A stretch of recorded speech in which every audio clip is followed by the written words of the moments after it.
Welcome dear students. So today's lecture will be focusing on the disaster that we are well aware about, that is cloudburst. I hope you have been following the previous lectures and have watched all them. If you haven't watched yet, then I request you to please watch other videos as well. So let us start with cloudburst. So what is cloudburst? There is no bursting of cloud as the name suggests here. It is defined as an extreme amount of precipitation in a short period of time. Okay, so it is not like there is some blast or some bursting of cloud that is going on in the atmosphere. Sometimes it is also accompanied by hail and thunder. Okay, now that may be a part of it. Next, how do we then differentiate between rainfall and cloudburst? So if the rate of rainfall is equal or greater than 100 mm or 3.9 inches per hour, then it is defined as cloudburst. Okay, so this is the basic definition. Then according to the Swedish weather service, it defines the corresponding Swedish term skyfall. Okay, we say it cloudburst, they say it's skyfall. They define it as 1 mm per minute for short bursts and 50 mm per hour. So there is a difference, but it is a lighter version of cloudburst. Now the results of the cloudburst can be disastrous. We have seen it in the Kedarnath disaster. What happened there in the some years back. Now what are some of the responsible factors for cloudburst? Okay. So cloudbursts are infrequent. They don't occur very frequently, and they occur whenever they occur due to orographic lift. Okay. Now what is this orographic lift? So when an air mass, when it is forced from a low elevation to a higher elevation as it moves over rising terrain. So now as the air mass gains this altitude or elevation, it quickly cools down adiabatically and it creates clouds. And under the right conditions, precipitation occurs. Now when a warm air parcel mixes with the cooler air, it results in sudden condensation. Okay. Now this is important here, that when a warm air parcel mixes with a cooler air, it results in sudden condensation. And at times a large amount of runoff from higher elevations is mistakenly considered as or conflated as a cloudburst. Okay. So these are some of the responsible factors. Now we don't have to go much in detail, but I will be taking records of previous cloudbursts that have occurred in our region from year 1966, 2005, 10 and 16. So as you can see, the rainfall intensities, the duration was 20 hours for this Bangladesh region of Ganges Delta. The rainfall was recorded 2329 millimeters. It continued for 20 hours. You can imagine a heavy rainfall, that too continuously for 20 hours. Then we have in 2005, that is in Mumbai. I hope you remember the Mumbai floods. Time and again, various media houses makes us remind about the catastrophic floods that occurred in Mumbai. And the most recent one, the total rainfall recorded was 1372 in a span of 24 hours. A total of 54 inches of rainfall was recorded in the year 2016 in the Uttarakhand region. So regarding the same, around 5,000 people were killed and around 84,000 were supposed to be missing as on the date of this June 30th, that is in 2013.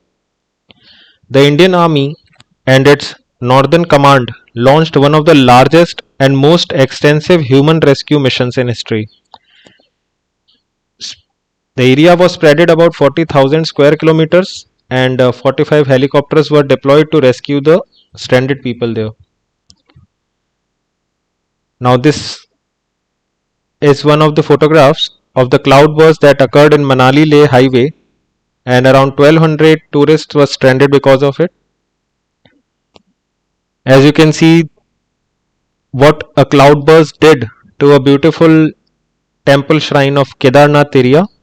So entire area was heavily flooded, and as you can see, since it was a hilly area, so a lot of rocks also came along the rainwater.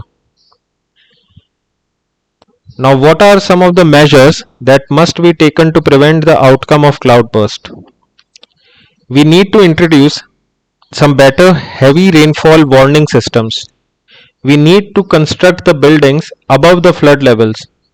One of the major reasons of disaster was that the water didn't wasn't able to find a natural pathway for its drainage.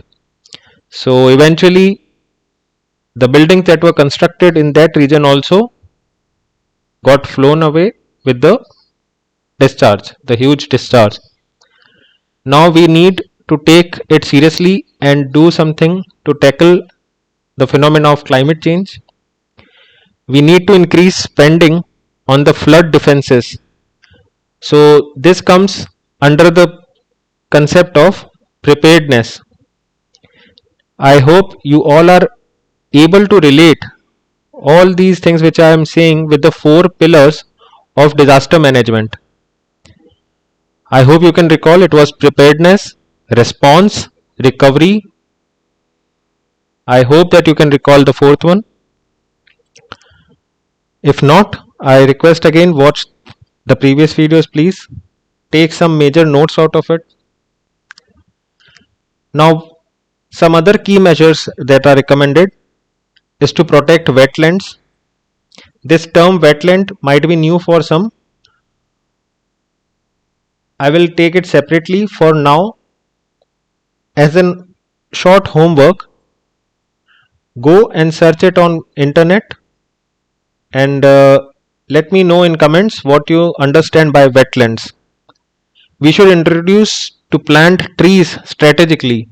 Now these plants or trees specifically, we have learnt even in our school times that trees help in preventing the soil erosion due to water flow. What happens that trees, if grown strategically and there is a huge amount of water that is flowing, so these will act as obstruction. It will reduce the intensity of this water and will eventually save the topsoil. That will also save the buildings and the people that are located in that region. Next, we need to introduce water storage areas. So with rapid urbanization came the problem of building and construction of different infrastructure in the low-lying areas where it used to be water storage. Whenever some excess water used to come due to rainfall or due to floods or due to any reason, that water was stored in that low-lying areas. But due to rapid urbanization and not a very planned urbanization, this problem came. So we need to introduce water storage areas for the same. We also need to improve the soil conditions. Next, let us consider a case study about the Kedarnath case. What happened there? What are the learnings? So even in your university exams, there might be a possibility that in a 15 marks question, they might ask you a concept related to disaster management, and additionally they might ask you to explain it with the help of case study. Now case studies are nothing. You have to take a particular event. You need to describe about that place, about the disaster. You need to describe what are the learnings of disaster management, how the disaster management was applied there by the government, by the local administration, by state government, and by the various forces that are involved. So that's all in case study section. So let us have a look about Kedarnath. So Kedarnath is a town located in Uttarakhand. and has gained importance because of this temple shrine, Kedarnath temple. It is located in the Himalayas about 3500 meters above sea level. It is near the Chorabari glacier, the head of river Mandakini, and is flanked by snow-capped peaks. Now Kedarnath mountain is part of the Gangotri group in western Garhwal Himalaya in Uttarakhand. It lies on the main ridge that lies south of Gangotri glacier. Okay. We don't need to go much in detail, just brief introduction about the particular area. If you are not able to remember all this, you might skip it as well while writing answers. Now standing at 6940 meters tall, it is the highest peak on the south side of Gangotri. Now this is the river Mandakini and this is the Kedarnath temple. This is the confluence or where the place where two rivers meet, that is river Mandakini and river Alaknanda, sorry. And this place is Rudraprayag. Many of you might have visited this place. Now this is the Chorabari glacier. Okay. It is a glacier of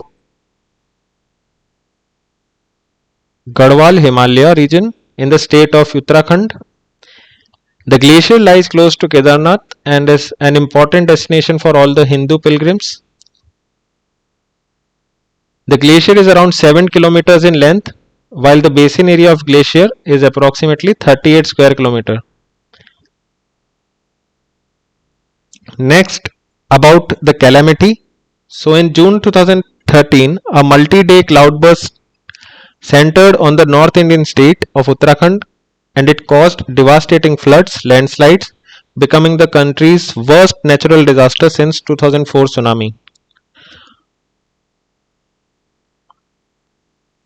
Other parts of this particular region such as Delhi, Uttar Pradesh, Haryana, Himachal Pradesh, Nepal, Western Tibet also experienced heavy rainfall, and over 89% of the casualties they actually occurred in Uttarakhand. The main day of the flood is said to be 16th June 2013. This is the NASA satellite imagery. This is the map of Uttarakhand. So as you can see, here is Kedarnath, here is Gangotri. So through here the entire water, this also flowed through that Kedarnath area, and this river eventually went to Rudraprayag to meet with Alaknanda. So Mandakini river carried this entire water from Kedarnath. Next, the origin of calamity. What was the origin? So from 14 to 17 June, it received heavy rainfall, that particular area, which was about 375% or 400%, or you can say 4 times more than the usual benchmark rainfall during that monsoon. Now this caused the melting of this Chorabari glacier at the height of 3800 meters and eruption of Mandakini river, which led to heavy floods. These are the satellite images. That is a pre-flood, that is before the flood image, and this is after the flood. So as you can see, this is one of the stream, this is another stream, this is another stream that can be observed. Now what are some of the human interventions which led to the disaster? Melting of glaciers because of global warming, then violation of some environmental laws, deforestation, building of hydroelectricity plants, and increase in infrastructure facilities, which has weakened the mountains, which caused the landslides. As you can see, there was no protection for this particular hill, and a road was constructed, and because of it, during this heavy flow of water, the landslides occurred. Other human interventions include the huge expansion of hydropower projects. This is pointed out by ecologists. As of now, 70 dams exist in the Char Dham area alone. And the dam construction, it involves blasting of hills which increase the risk of landslide. More than 220 power and mining projects are running in these 14 river valleys of Uttarakhand alone. Several rivers are being diverted through tunnels for these projects, leading to major disasters in this state. Now, some consequences with regards to human loss.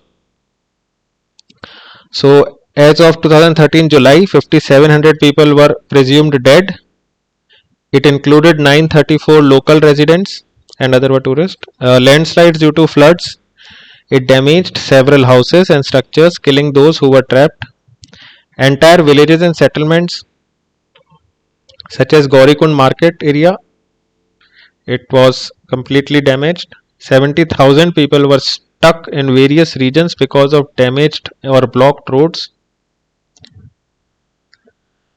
There was a huge amount of human loss. People were not knowing whether their relatives are even alive. Where are they? Some were lucky to get their loved one back, while some were not that lucky. Even armed forces couldn't rescue them. Bodies of these people that washed away in Uttarakhand and were found in distant places like Bijnor in Allahabad and Bulandshahr in Uttar Pradesh. The bodies flew through that river and came to these cities.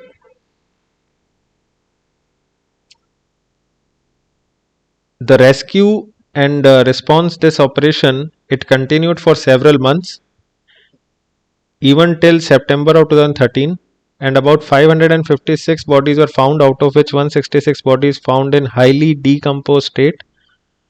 So it was another problem to identify the bodies.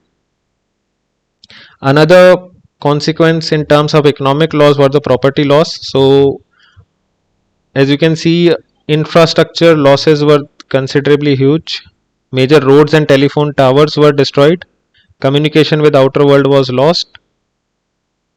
This NH 58, it was also damaged.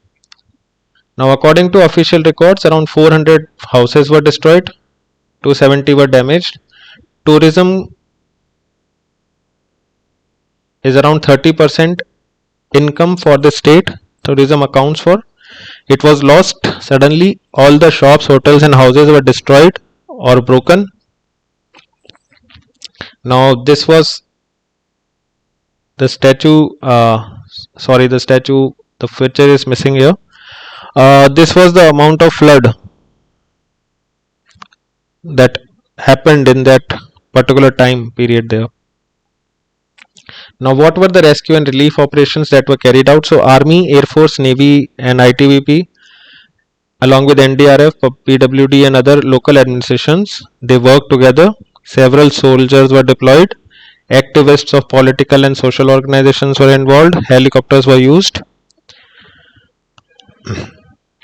10,000 soldiers, 11 helicopters, 45 naval divers, 43 aircrafts, including another 36 helicopters were deployed.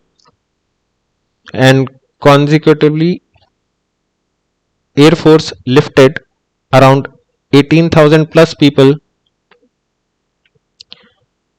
and dropped around 3.5 lakh kilograms of relief material and equipment in that particular region. PM took the survey and announced 1,000 crore aid packages for disaster relief efforts in the state.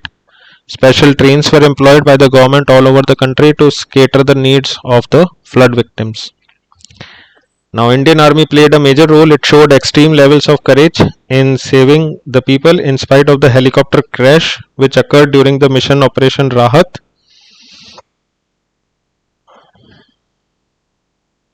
Some measures to reduce intensity of such disasters, they include protecting the environment, putting cap on number of tourists, keeping a check on illegal constructions and deforestations, using latest equipments to predict probabilities of such heavy rains, altering and transferring people to safe zone at proper time, training to people on how to take basic safety measures. Okay, so that's all for this particular lecture.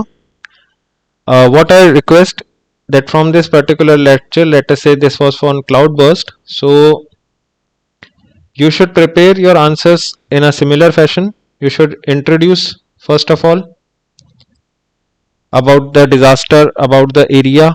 Okay, so these are the two things. Then what you need to do, you need to explain the disaster management concepts. How the four pillars concept is used here. What were the different levels? Preparedness, response, recovery.